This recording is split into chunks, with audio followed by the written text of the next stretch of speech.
우리가 살면서 만나는 많은 일들은 크게 두 가지로 나누어 볼 수 있습니다. 우리 곁을 스쳐 지나가는 만남과 우리 삶의 소중한 의미가 될 진정한 만남입니다. 우리는 하루에도 수없이 많은 일들을 경험하지만 나의 삶에 깊은 영향을 주는 특별한 만남은 흔치 않습니다. 그런데 이 진정한 만남이 결코 우연하게 일어나는 것이 아님을 여러분은 차차 제 설명을 통해 이해하게 될 것입니다. 어떤 순간의 경험은 어쩐지 내 삶의 한 부분인 것처럼 느껴질 때가 있습니다. 조금 다르게 표현해 보면 진정한 만남이란 자신이 잊어버리고 있었던 그 무엇인가를 다시 알아보고 재인식하는 것과 같은 묘한 체험입니다. 우리는 때로 처음 보는 물건이나 사람을 만났을 때 혹은 한 번도 들어보지 못한 문장이나 음악을 들을 때 불현듯 언젠가 들어본 것 같고 어디에선가 만난 적이 있는 것 같은 친숙한 느낌을 받을 때가 있습니다. 이런 느낌은 반드시 처음 본 그 순간에 생기지 않을 수도 있으며 시간이 좀 더 흐른 후에 진정한 만남의 순간이 찾아올 수도 있습니다. 그 순간 우리 관계에는 남다른 무엇인가가 있다라는 강한 인상을 받게 됩니다. 그런데 이런 진정한 만남이 반드시 호감을 느끼는 사람과의 관계에서만 이루어지는 것은 아닙니다. 왜냐하면 반감을 주는 사람도 나의 삶에 영향을 끼치기 때문입니다.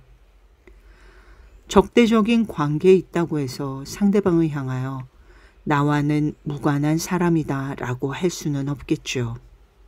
엄밀하게 본다면 적과 동지만이 우리 삶에서 진정한 만남이라고 할 수 있을 것입니다. 그 밖에 수없이 많은 만남들은 나에게 특별히 의미 없이 스쳐가는 사건들입니다.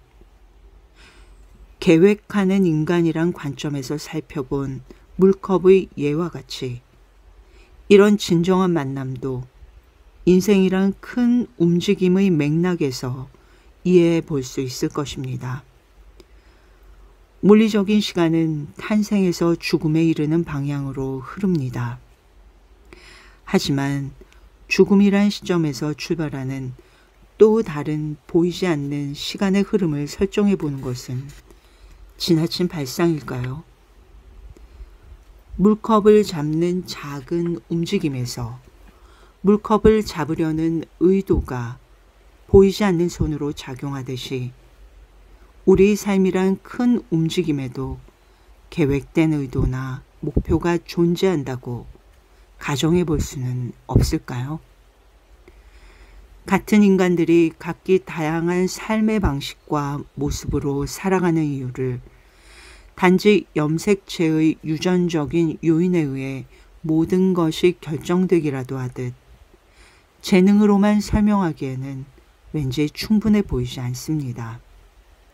오히려 모든 인간은 각자 자신이 정한 계획된 삶의 목표를 가지고 태어난다는 생각이 훨씬 더 설득력 있는 가정이 아닐까요?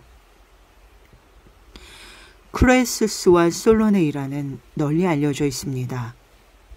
솔론은 그리스의 정치가이자 7명의 현인 중 한 사람이고 크레수스는 전설적인 부자로 소문난 리디아의 왕으로서 엄청난 재산과 광대한 영토와 수많은 여인을 거느렸던 인물입니다. 어느 날 크레수스가 솔론에게 묻습니다.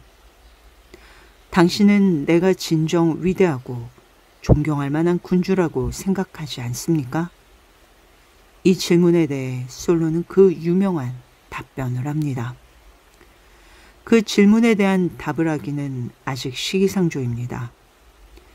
당신이 훌륭한 일생을 마쳤다는 말을 들을 때까지 나는 당신의 삶에 대한 평가를 내릴 수가 없습니다. 크레수스가 살아있는 동안은 그의 삶은 아직 완성된 것이 아니며 삶을 마친 후 전체의 모습이 드러나야 비로소 판단할 수 있다는 의미겠죠. 한 권의 책도 이와 같습니다. 한 권의 책에 대한 평가를 내리기 위해서는 끝까지 읽어보아야 할 것입니다. 우리의 삶을 한 권의 책으로 비유할 수 있습니다. 한 인물의 전기란 그 사람의 일생을 책으로 기록한 것이니까요. 그렇다면 한 권의 책이 어떻게 완성되는지를 살펴볼 필요가 있겠죠. 일반적으로 알고 있는 것과는 달리 인간의 무의식 세계에는 컴플렉스나 충동 혹은 욕구 불만과 같이 억눌린 감정만 있는 것은 아닙니다. 우리의 다양한 재능도 함께 존재합니다. 그러나 무엇보다도 우리 영혼의 깊은 저변에는 우리 삶에 대한 전체적인 계획도 함께 그려져 있다는 것입니다. 그것은 우리 삶에 대한 완성된 설계도라기보다는 하나의 잠재된 능력으로서 존재하며 우리의 모든 움직임의 원동력입니다. 이런 계획된 삶의 목표, 즉 운명에 대한 전제 없이는 지구상에서 일어나는 다양한 인간의 삶을 이해하기 어려울 것입니다. 이와 같은 진정한 만남의 순간을 인식하는 능력이 어른들에게 더 발달되어 있으리라고 생각하기 쉽지만 반대로 아이들이 훨씬 더 외부의 세계에 열려 있습니다. 자식을 키우는 부모들은 누구나 한 번쯤 그런 경험을 할 것입니다. 예쁘고 착한 내 딸아이가 제멋대로 행동하고 버릇없는 이웃집 사내아이에게 나쁜 영향을 받을 것 같아서 떼어놓고 싶지만 아이들은 어느 순간에 친구가 되고 둘은 갈라놓을 수 없는 사이가 됩니다. 어른들의 시각에서 보면 아이들이 서로 어울리는 것은 때로 수수께끼와도 같아서 이해하기 힘들 때가 있습니다. 아이들은 꼭 사이가 좋아서 친구가 되는 것은 아닙니다. 아이들은 끊임없이 다투고 싸우면서도 서로 없으면 못 살 것처럼 붙어 다닙니다. 이렇게 세상을 향해 열린 마음을 가진 어린 시절의 진정한 만남은 확고부동합니다. 아이들은 마치 특정한 어떤 아이와 혹은 자신이 따르는 특정한 어떤 선생님과의 만남을 통해 삶을 경험할 것이라는 것을 이미 알고 이 세상에 태어난 것처럼 보입니다. 부모와의 만남도 결코 우연이 아닌 어떤 보이지 않는 힘에 의한 인연인 것입니다. 우리가 우연이라고 생각하는 우리 삶의 많은 경험들을 거꾸로 이런 일들이 일어날 수밖에 없었기 때문에 생긴 일이라고 생각하는 훈련을 한번 해봅시다. 보통 즐겁고 행복했던 만남이나 일들을 우선 기억하게 됩니다. 하지만 쓰디쓴 체험이나 만남도 우리 삶에 즐거웠던 만남 못지않게 중요한 의미가 되었다는 사실을 점차 깨닫게 됩니다. 이 모든 진정한 만남은 우리가 우리의 계획된 목표에 도달하기 위해 필연적으로 거쳐야 할 과정이기 때문입니다.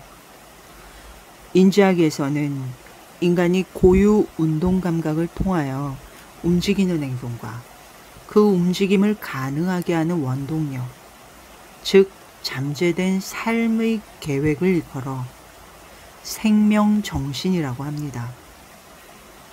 삶이라는 단어로 대치될 수 있는 생명이란 말은 아주 적절한 표현이라고 하겠습니다. 왜냐하면 여러분이 아시다시피 삶이라는 단어는 두 가지의 의미를 지니기 때문입니다. 어떤 것이 살아있다, 식물이 살아있다, 혹은 우리가 살아있다와 같은 표현은 생명체의 생명력을 뜻합니다.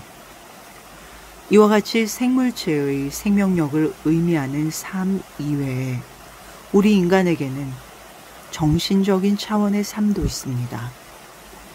만약 제가 여러분들에게 여러분의 삶에 대해서 묻는다고 해서 여러분의 심장이나 신장의 상태에 관한 답변을 듣고자 하는 것은 아니겠죠.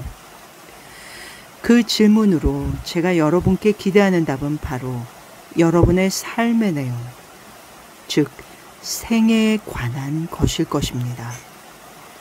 이렇게 삶이란 말은 자연적인 현상인 생물체의 생명을 의미하기도 하고 또한 정신문화적인 차원의 삶이라는 두 가지 의미로 사용됩니다. 전기란 한 사람이 일생 동안 살아온 문화적인 삶의 기록입니다. 이 문화적인 삶의 계획이 애초에 우리 영혼의 깊은 곳에 자리하고 있으며 우리는 이 삶의 계획을 생명정신이라고 합니다. 모든 인간은 누구나 자신만의 고유한 생명정신을 가지고 있습니다. 지금까지 드린 설명으로 재능이란 무엇이며 우리 인간은 이런 다양한 재능에 따라서 각자에게 주어진 삶의 계획, 즉 운명에 존재하는 진정한 만남들을 경험한다는 것을 이해하는 데 도움이 되길 바랍니다. 생각처럼 그리 간단한 문제는 아닙니다. 진정한 만남을 이룰 수 있는 능력 자체가 무디어질 수도 있기 때문입니다.